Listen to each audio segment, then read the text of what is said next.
Pete Mangione with your live Pinpoint Doppler 12 Futurecast. Well, given how cold it feels out there right now, it's hard to believe we're talking about the possibility, in fact, the likelihood of some rain on the way tomorrow night. More on that in just a second. First, let's focus on the cold.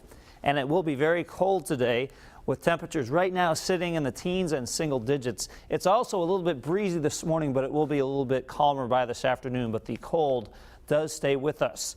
Big changes on the way overnight in the form of temperatures. Now, we're talking about temperatures into the 30s by the time you're out and about tomorrow morning. And although that's not really balmy, certainly a lot warmer than we saw this morning.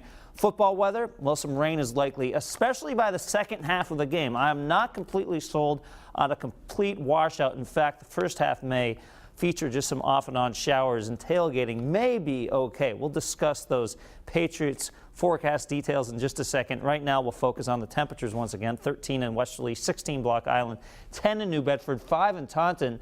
You add to these temperatures these kind of winds, and it doesn't feel too comfortable out there. We have a wind right now of 18 miles an hour in Newport, 9 miles an hour in Providence, 8 in New Bedford. So you can see what that is doing to the wind chills. It feels like -4 in Newport right now, -2 New Bedford, 0 in Providence, and 5 in Westerly. In the capital city, the sun is not quite up yet, but once it comes out, we'll be seeing a whole lot of it today. That's because we have dry air behind that very cold front which passed through yesterday evening. So although the air is dry, it's also quite chilly, and temperatures will be slow to warm today.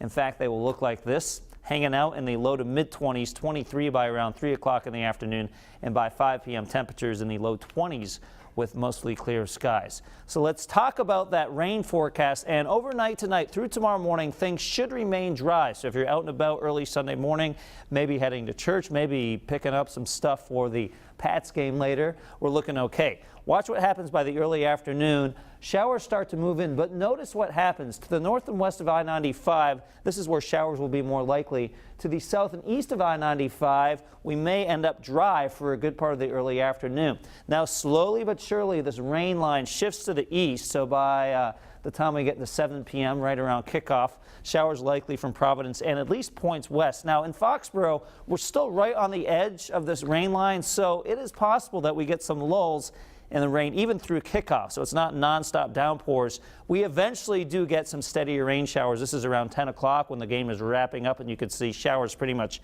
everywhere. So it is unlikely that we make it through the game completely dry, but at least it doesn't look like it's coming down the entire time. And the first half may end up just kind of showery with some gaps in the rain.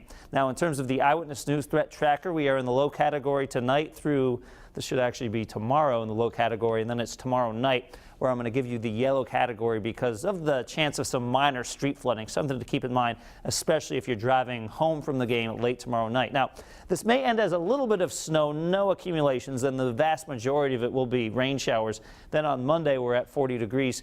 I did get some questions about the wind, and so hopefully this pops up for me.